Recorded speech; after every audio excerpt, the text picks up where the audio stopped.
Hello everyone, welcome to this channel that is geography education. আজকে আমি তোমাদের এই ভিডিওতে পড়াবো ক্লাস 10-এর ফার্স্ট চ্যাপ্টারের সেকেন্ড পার্ট। ফার্স্ট পার্ট আমার অলরেডি পড়ানো হয়ে গেছে এবং আপলোড করে দেওয়া হয়েও গেছে। যারা সেই ভিডিওটা দেখোনি তারা অবশ্যই দেখে নাও, আমি ডিসক্রিপশন বক্সে নিচে লিঙ্ক দিয়ে দেবো, সেখান থেকে তোমরা ডিরেক্টলি ভিডিওটা দেখে নিতে পারবে। আজকে আমি তোমাদের সেকেন্ড পার্টটা পড়াবো। আগের ভিডিওতে আমি তোমাদের একটা কথা বলেছিলাম যে একটা চ্যাপ্টার যখন তোমরা মাধ্যমিকের জন্য পড়বে, 2027-এ যারা মাধ্যমিক দিতে যাবে তারা এই যে চ্যাপ্টারগুলো পড়বে, এই চ্যাপ্টার কিন্তু পুরো পড়ার একেবারে line to line full stop দাড়ি কমা সব মুখস্থ করার কিন্তু দরকার নেই। তোমাদের সেটাই পড়তে হবে যেটুকু তোমাদের দরকার, তার বেশি কিন্তু পড়ার দরকার নেই এবং আমি সেইটুকুই তোমাদের পড়াবো। তো আগের পার্টে আমি নদী সংক্রান্ত, প্রথমে আমি নদী দিয়ে শুরু করেছিলাম, বহির্জাত প্রক্রিয়া সম্পর্কে এবং অন্তর্জাত প্রক্রিয়া সম্পর্কে আমি আগের পার্টে একটু বুঝিয়ে দিয়েছিলাম। আজকে আমি তোমাদের নদীর ক্ষয়কার্যের বিভিন্ন ভূমিরূপগুলো পড়াবো। তাই এই ভিডিওটা দেখার আগে তোমরা অবশ্যই আগের ভিডিওটা দেখো, তাহলে এই ভিডিওটা তোমাদের কাছে অনেকটা ক্লিয়ার হবে। আর আজকে যে প্রশ্নটা আমি তোমাদের পড়াবো, এটা আমি নোট তৈরি করেছি এরকমভাবে যে এই জিনিসটা পুরোটা যদি তোমরা নোটসটা স্টাডি মেটেরিয়ালটা মুখস্থ করে নাও এবং পরীক্ষায় গিয়ে লেখো ছবি সমেত, এই যে আঁকাগুলো আমি দিয়ে দিয়েছি এইগুলো সমেত যদি লেখো, তাহলে তোমরা কিন্তু 5-এ 5 পাবে এবং এখান থেকে একটা বড় প্রশ্ন কিন্তু আসবেই। মানে এই প্রশ্নটা এতটাই ইম্পর্টেন্ট, এই চ্যাপ্টার থেকে একটা 5 মার্কসের প্রশ্ন কিন্তু আসবেই। তাই সেইভাবেই তোমাদেরকে রেডি হতে হবে। আর যারা আমার কাছে অনলাইন এবং অফলাইনে ক্লাস করতে চাও তাদের জন্য আমি ডিটেলস পুরো এই ভিডিওটার নিচে ডেসক্রিপশন বক্সে দিয়ে দেবো। সেখান থেকে তোমরা অনলাইন এবং অফলাইন ক্লাস যারা আমার কাছে করতে ইচ্ছুক কিভাবে করবে তার কন্ট্যাক্ট ডিটেলস এবং লোকেশন সমস্ত কিছু পেয়ে যাবে। আর অনলাইনের তো কোনো লোকেশনের দরকার নেই, কন্ট্যাক্ট ডিটেলসের প্রয়োজন আছে। পশ্চিমবঙ্গে যে কোনো জায়গায় বসে তোমরা এই ক্লাস করতে পারবে অনলাইনে। তাই যারা আমার কাছে পড়তে ইচ্ছুক ইন্টারেস্টেড তারা অবশ্যই আমাকে ফেসবুকে গিয়ে আমার মেসেজে ইনবক্স করবে, আমি সেখানে তোমাদেরকে ফোন নাম্বার দিয়ে দেবো, প্রোভাইড করে দেবো এবং অতি স্বল্প খরচে কিন্তু তোমাদের পড়ানো হবে। অতি স্বল্প খরচে, সবার কথা মাথায় রেখে একটা অ্যাফোর্ডেবল প্রাইস কিন্তু আমি রেখেছি, একটা ফিজ আমি রেখেছি। তো দেখে নাও, যারা পড়তে ইচ্ছুক আমাকে কিন্তু ফেসবুকে গিয়ে মেসেজ করো এবং ফেসবুকের পেজটাকে ফলো করতে, প্রোফাইলটাকে কিন্তু ফলো করতে তোমরা ভুলো না।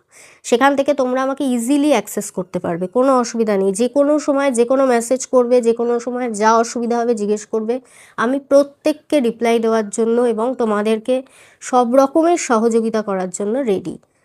আর ভিডিওগুলো ভালো লাগলে কিন্তু অবশ্যই ভিডিওটাকে লাইক করবে, কমেন্ট করবে এবং কোনো রকম অসুবিধা হলে কমেন্ট করবে, কমেন্টে জিজ্ঞেস করবে এবং চ্যানেলটাকে সাবস্ক্রাইব করতে কিন্তু একদমই ভুলো না, কারণ তোমরা যত সাবস্ক্রাইব করবে তত আমার ইন্সপিরেশন বাড়বে, আমি আরও ভালো ভালো ভিডিও তোমাদেরকে দিতে পারবো, কারণ আমিও চাই তোমরা অনেক অনেক অনেক ভালো রেজাল্ট করো।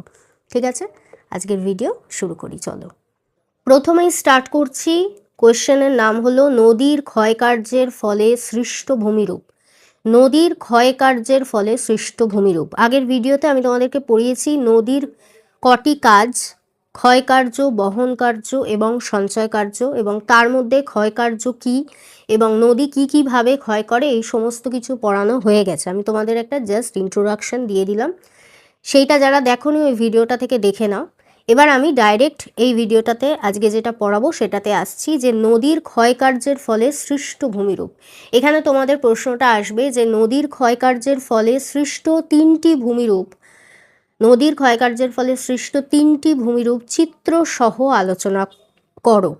তাই চিত্র প্র্যাকটিস করতে হবে, আঁকা কি করে ডায়াগ্রাম আঁকবে তোমাদের প্র্যাকটিস করতে হবে। আমি এখানে তোমাদের প্রোভাইড করে দিচ্ছি আঁকাটা, কিন্তু প্র্যাকটিস করার দায়িত্বটা কিন্তু তোমাদের। ভালো করে প্র্যাকটিস করবে।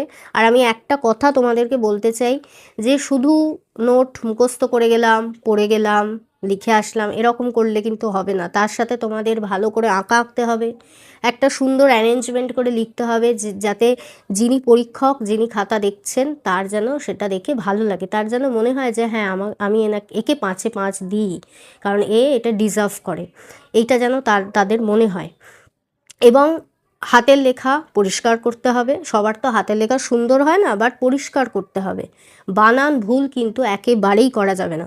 তো এইগুলো মেনটেন করে তোমাদের কিন্তু একটি পরীক্ষাতে প্রশ্নের উত্তর লিখতে হবে। এবং পাশে ছবি আঁকবে, কোনো পেন ছবিতে ব্যবহার করবে না, কোনো পেন ছবিতে ব্যবহার করবে না, কেবল পেন্সিল এবং রাবারের সাহায্যে তোমরা কিন্তু ছবি আঁকবে। আর বক্স করবে, নিচে চিত্র বলে যেরকম ক্যাপশন দাও সব জায়গায়, সেরকম চিত্র বলে যে চিত্রটি তোমরা আঁকছো সেই চিত্রটির নাম লিখতে হবে। সবটাই এখানে দেওয়া আছে, দেখলেই বুঝতে পারবে, তাও আমি তোমাদেরকে এক্সপ্লেন করে দিলাম, ঠিক আছে। আর এই পাশে তোমাদেরকে উত্তর লিখতে হবে। তো চলো, প্রথমে বলছে নদীর ক্ষয়কার্যের ফলে সৃষ্ট ভূমিরূপ। প্রথমে একটা ইন্ট্রোডাকশন পার্ট। নদীর উচ্চ গতি বা পার্বত্য প্রবাহে ভূমির ঢাল এবং জলের বেগ বেশি থাকায় নদীর প্রধান কাজ হলো ক্ষয় সাধন করা। বলছে নদী যখন উচ্চ গতিতে প্রবাহিত হয়, উচ্চ গতি মানে উপরের দিকে যখন প্রবাহিত হয়, অর্থাৎ এর যখন পার্বত্য প্রবাহ ঘটে, পর্বত থেকে যখন আস্তে আস্তে নিচের দিকে নামে, তখন ভূমির ঢাল কিন্তু প্রচণ্ড খাড়া হয়। তার কারণ উপর থেকে নিচে নামছে। তুমি একটা ওপরের সিঁড়ি থেকে জল নিচের দিকে ফেলছো, খুব তাড়াতাড়ি জলটা ফাস্ট নিচের দিকে চলে যাবে। তাহলে ভাবো যে পর্বতের ওপর থেকে যদি জল নিচের দিকে নামে, তাহলে ভূমির ঢাল তো অনেক বেশি। সেক্ষেত্রে জল কি হবে, প্রবাহ খুব বেশি হবে, খরস্রোতা হবে, নদী প্রচণ্ড জোরে বইবে এবং জলের বেগ তাতে অনেক বেশি থাকবে, কারণ ভূমির ঢাল অনেক বেশি। তাহলে সেখানে কি হয় না, নদী ক্ষয় সাধন প্রক্রিয়া বেশি করে, অর্থাৎ ক্ষয় বেশি করে। এবং এই ক্ষয় কার্যের ফলে যে সব বিচিত্র ভূমিরূপগুলো সৃষ্টি হয়, তার মধ্যে সবথেকে উল্লেখযোগ্য যে 3টি ভূমিরূপ, সেইগুলো নিচে আলোচনা করা হলো। তাহলে প্রশ্নটা যখন লেখা শুরু করবে, এই পার্টটুকু তোমাদের আগে ইন্ট্রোডাকশন পার্টে লিখতে হবে। প্রত্যেকটা প্রশ্নের একটি প্যাটার্ন থাকে উত্তর লেখার, একটা ইন্ট্রোডাকশন, নেক্সট বডি, আর এক্ষেত্রে এটা তো বাংলা ইংরেজি কোনো লিটারেচার সাবজেক্ট না, তাই এর কোনো কনক্লুশন হয় না। এখানে দুটোই পার্ট, একটি হলো ইন্ট্রোডাকশন পার্ট এবং নেক্সট হলো বডি। তো ইন্ট্রোডাকশানে তোমাদের কিন্তু এই জিনিসটা পুরোটা লিখতে হবে। এরপর তোমরা মেন টপিকে ঢুকবে, অর্থাৎ বডিতে। তবে তোমাদের পুরো উত্তরটা একদম পারফেক্ট আনসার হবে, বুঝতে পেরেছো? নাহলে যদি সঙ্গে সঙ্গে আরম্ভ করে দাও যে হ্যাঁ নদীর ক্ষয়কার্য, প্রথমেই একটা ভূমিরূপ দিয়ে তোমরা আরম্ভ করে দিলে, এতে যিনি খাতা দেখছেন তার কিছু বোধগম্য হবে না। তিনি ভাববেন যে প্রথমেই এটা দিয়ে দিয়েছে, মানে কি সম্পর্কে লিখতে চাইছো তুমি, এটা তাদের কিন্তু বোধগম্য হবে না। তারা অবশ্যই বুঝতে পারবেন, সেটা না, কিন্তু এই রকম তোমার মতোই একটি স্টুডেন্ট যদি আরও গুছিয়ে লেখে, সে অবশ্যই বেশি নম্বর পাবে, তুমি কম নম্বর পাবে, এটাই হলো ব্যাপার। প্রথমে বলেছে ভি আকৃতির উপত্যকা, ভি আকৃতির উপত্যকা বা গিরিখাত, ভি শেপড ভ্যালি বা গর্জ, এটা হলো প্রথম ভূমিরূপ, নদীর ক্ষয়কার্যের ফলে সৃষ্ট প্রথম ভূমিরূপ। আমি প্রথমে আঁকাটাতে যাচ্ছি, আঁকাটাতে গিয়ে আঁকাটা তোমাদের বোঝাই, তারপর এটা পড়ব।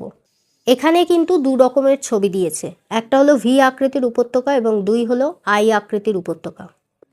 2 রকমের ছবি এখানে দিয়েছে। এই পেনটাতে কেন জানি না লেখাটা পড়ছে না, টাচ হচ্ছে না ঠিকঠাক, যাই হোক একটু অ্যাডজাস্ট করো, আমি পেনটা পাল্টানোর ব্যবস্থা করছি। আচ্ছা, ভি আকৃতির উপত্যকাতে ছবিটা দিয়েছে, দেখো একটা ভি, একটা শেপ নিয়েছে, এখানে একটা ভি শেপ নিয়েছে। এবং আই আকৃতির উপত্যকার ছবিটাতে দেখো, এখানে কিন্তু একটা, কল্পনা করো যে এখানে কিন্তু একটা আই শেপ নিয়েছে, আই এর মতো একটি শেপ এখানে নিয়েছে।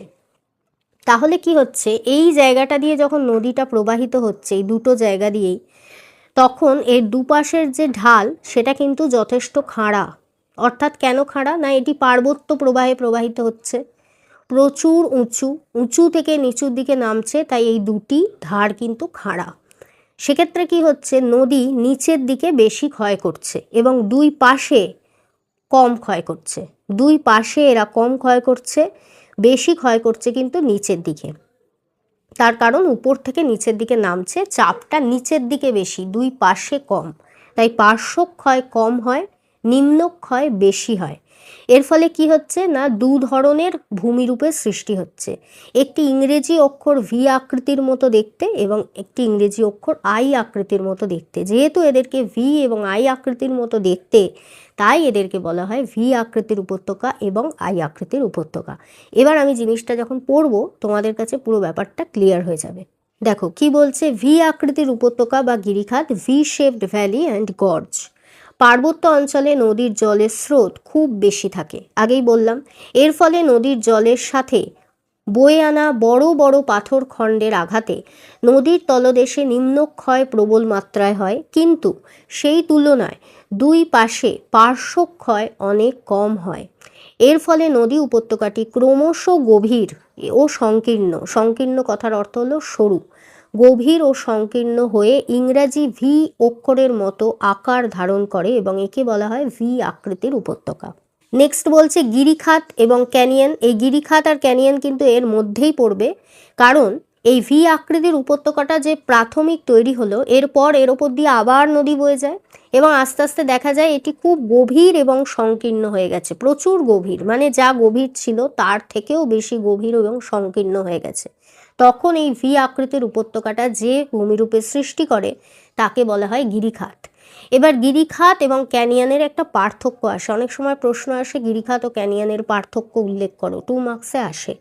গিরিখাত ও ক্যানিয়নের মূল পার্থক্য হলো গিরিখাত তৈরি হয় আর্দ্র অঞ্চলে এবং ক্যানিয়ন তৈরি হয় শুষ্ক অঞ্চলে। শুষ্ক অঞ্চলে অর্থাৎ যেখানে বৃষ্টিপাত হয় না, সেইখানে যে গভীর গিরিখাতগুলি তৈরি হয় তাদেরকে আমরা বলি ক্যানিয়ন। আর আর্দ্র অঞ্চলে যেখানে জল সব সময় প্রবাহিত হয়, সেখানে কখনো মাটি শুকনো থাকে না, সেইখানে যে গভীর এবং সংকীর্ণ উপত্যকা তৈরি হয় তাকে আমরা বলি গিরিখাত। এবং শুষ্ক অঞ্চল যেখানে বৃষ্টিপাত কম, ঠিক আছে, সব সময় নদী বয় না, হ্যাঁ, কয়েকটা মানে বিশেষ বিশেষ সিজনে নদীর প্রবাহ দেখা যায়, সেই সব জায়গায় যেসব গিরিখাত থাকে তাদেরকে আমরা বলি ক্যানিয়ন। তাহলে বুঝতে পারলে গিরিখাত এবং ক্যানিয়নের পার্থক্য কী এবং ভি আকৃতির নদী উপত্যকা কাকে বলে। ঠিক আছে, এবার এর উদাহরণ তোমাদেরকে পড়তে হবে। তাহলে কি দেখলে, প্রথমে একটা ইন্ট্রোডাকশন তোমাদের লিখতে হবে, তারপর 3টি ভূমিরূপ তোমাদের শুরু করতে হবে। ফার্স্ট ভূমিরূপ আমি পড়িয়ে দিলাম এবং সেই ভূমিরূপের পাশে তোমাদের আঁকতে হবে এই গিরিখাত ক্যানিয়নের ব্যাপারটা, এটা লিখতে হবে এবং একটি উদাহরণ দিতে হবে, তবে তোমাদের একটা ভূমিরূপ শেষ হবে। এই রকমভাবে আবার 2টো ভূমিরূপ তোমাদের লিখতে হবে, কারণ টোটাল 3টে ভূমিরূপ লিখতে হবে। উদাহরণ হলো নেপালে কালীগণ্ডকী নদীর গিরিখাত গভীর, পৃথিবীর গভীরতম গিরিখাত, এবং মার্কিন যুক্তরাষ্ট্রের কলোরাডো নদীর গ্র্যান্ড ক্যানিয়ন পৃথিবীর বিখ্যাত ক্যানিয়ন। 2 নম্বর আসছি জলপ্রপাত। আচ্ছা, জলপ্রপাতটা আগে বোঝাই, তারপর আঁকাটা বোঝাই, তারপর তোমাদেরকে লেখাটা বোঝাচ্ছি। কি হয় অ্যাকচুয়ালি জলপ্রপাতে, একটা নদী ওপর থেকে নিচের দিকে নামে, ভালো করে বুঝবে, একটি নদী ওপর থেকে নিচের দিকে নামে এবং এখানে কতগুলো শিলা অবস্থান করে, যার মধ্যে কিছু কঠিন শিলার স্তর থাকে এবং কিছু কোমল শিলার স্তর থাকে। কঠিন শিলাগুলো কেমন হয়? শক্ত হয়। কোমল শিলাগুলো কেমন হয়? নরম হয়। কঠিন শিলাগুলো শক্ত হয়। এরা কীরমভাবে অবস্থান করে? অনুভূমিকভাবে অবস্থান করে, অর্থাৎ মাটির সঙ্গে সমান্তরাল, মাটির সঙ্গে সমান সমান, উল্লম্বভাবে নয়। এরা পরস্পর অনুভূমিকভাবে একে অপরের ওপর অবস্থান করে, অর্থাৎ প্রথমে কঠিন শিলা, তারপর কোমল শিলা, আবারও কঠিন শিলা, আবারও কোমল শিলা, যেরকম আমি এঁকে তোমাদেরকে দেখাচ্ছি। এখানে যেটা আছে দেখো, এখানে আছে এই যে প্রথমে কঠিন শিলা রয়েছে এবং তারপর কোমল শিলা রয়েছে, এরকম পরপর আরও স্তর থাকে। এখানে 2টো স্তর দিয়ে তোমাদের দেখিয়েছে, কঠিন শিলা থাকে এবং কোমল শিলা থাকে। তাহলে এখান থেকে একটা জিনিস তোমরা বোঝো যে যখন নদীটা খরস্রোতা বেগে নিচের দিকে নামে, তখন এই যে সাইডগুলো থেকে ক্ষয় করতে আরম্ভ করে, সাইডগুলো থেকে ক্ষয় করতে করতে ভেতরের দিকে কিন্তু ঢোকে। তাহলে কঠিন শিলাতে অবশ্যই কম ক্ষয় করবে, কারণ এটি কঠিন শক্ত। কোমল শিলা অত্যন্ত নরম, এটাতে ও ক্ষয় অনেক বেশি করবে। এখানে দেখো কোমল শিলার এখানটা কিন্তু অনেকটা ঢুকে গিয়েছে আর কঠিন শিলার এখানটা অনেকটা বাইরের দিকে বেরিয়ে আছে। তাহলে কেন? কারণ কঠিন শিলাতে ও অনেক কম ক্ষয় করতে পেরেছে, কারণ শক্ত শিলা। কোমল শিলাতে বেশি ক্ষয় করেছে বলে কিন্তু বেশি ভেতরের দিকে ঢুকে গিয়েছে। তো এইভাবে খরস্রোতা নদীগুলো যখন নিচের দিকে নামছে, তখন কঠিন শিলায় কম ক্ষয় করে এবং কোমল শিলায় বেশি ক্ষয় করে, এরকম পরপর হতে থাকে। এর ফলে দেখা যায় যে এইখানে একটা সিঁড়ির মতন এরকম একটি কি বলবো ভূমিরূপ তৈরি হয়েছে, মনে হয় যেন এরকম ধাপে ধাপে সিঁড়ির মতন জলটা নেমেছে, এরকম জলটা নেমে গিয়েছে। তো এই যে ভূমিরূপটা সৃষ্টি হলো, এই ভূমিরূপটাকেই আমরা বলি জলপ্রপাত, যেটা তোমরা ওয়াটারফল কোথাও ঘুরতে গেলে দেখতে পাও। তো এই ওয়াটারফল বা জলপ্রপাত কিন্তু এই রকমভাবে তৈরি হয়।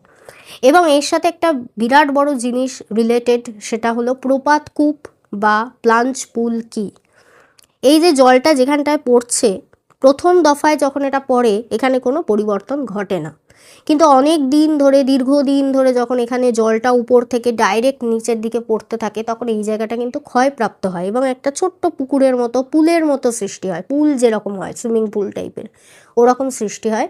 তো তখন এই জায়গাটাকে আমরা বলি বা এটাকে বলা হয় প্রপাতকূপ বা প্লাঞ্চ পুল। এবার আমরা লেখাটা পড়ি। কি বলছে?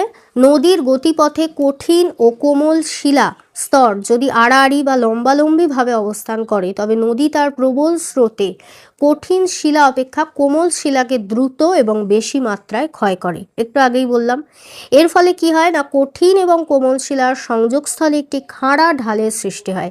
এই খাড়া ঢাল বেয়ে নদীর জল প্রবল বেগে ওপর থেকে নিচের দিকে পড়লে সেই ভূমিরূপকে জলপ্রপাত বলে।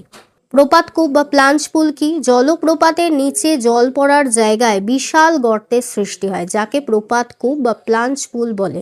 এবং এই জলপ্রপাতের ক্রমশ পেছন দিকে এটি সরতে থাকে, এর পশ্চাৎ অপসারণ ঘটে। অর্থাৎ এই দিকটা ক্ষয় পাচ্ছিল, আস্তে আস্তে ক্ষয় পেতে পেতে এ কিন্তু এই দিকে আরও বেশি ক্ষয় করছে, আরও এদিকে চলে যাচ্ছে, ক্ষয় পড়ছে। তাহলে কি, এ যেখানে ছিল তার থেকে এর পশ্চাৎ অপসারণ ঘটছে, কিন্তু সামনের দিকে এগিয়ে যায় না, পেছনের দিকে এগিয়ে যায়। কেন? বোঝাতে পারলাম? এবার বলছে উদাহরণ। ভারতের কর্ণাটক রাজ্যে শরাবতী নদীর উপর যোগ বা গেরসোপ্পা জলপ্রপাত এবং সুবর্ণরেখা নদীর উপর হুড্রু জলপ্রপাত এই জলপ্রপাত ভূমিরূপের উদাহরণ। নেক্সট আসছি 3 নম্বর ভূমিরূপ, এটাই লাস্ট। এর নাম হলো মন্থকূপ বা পটহোলস, ইংরাজিতে বলে পটহোলস। নদী যখন তার অববাহিকার উপর দিয়ে প্রবাহিত হয়, এই যে নদী তার নিজস্ব অববাহিকার উপর দিয়ে প্রবাহিত হচ্ছে এবং এর তলদেশে মাটি থাকে অবশ্যই, এবং আস্তে আস্তে নদীর এই যে প্রবাহ, এই প্রবাহের ফলে কি হয়, আস্তে আস্তে এর সঙ্গে নদীর জলের সাথে নুড়ি, বার্লি, পাথর, কাদা এই সমস্ত মেশে, কারণ ক্ষয় পাচ্ছে নদীর তলদেশ। এবং মেশার পরে এইগুলো নিজেদের মধ্যে কিন্তু অবঘর্ষ প্রক্রিয়ার সৃষ্টি করে। অবঘর্ষ প্রক্রিয়া মানে কি, নিজে একে অপরের সাথে ঘর্ষণের ক্রিয়া করে, তলদেশের সঙ্গে এর ক্ষয় ঘটায় এবং এই প্রক্রিয়াটাকে বলে অবঘর্ষ প্রক্রিয়া। এই অবঘর্ষ প্রক্রিয়ার জন্য এই নদীর নিচে তলদেশে তখন ছোট ছোট গর্তের সৃষ্টি হয়, এরকম ছোট ছোট গর্ত তৈরি হয় এবং এই গর্তগুলোতে আবার জল ভরাট হয়ে যায়। এই যে ছোট ছোট গর্ত তৈরি হলো দীর্ঘদিন নদীর পলি বালি একসঙ্গে জমে অবঘর্ষ প্রক্রিয়ার মাধ্যমে, এই গর্তগুলোকেই আমরা বলি পটহোলস।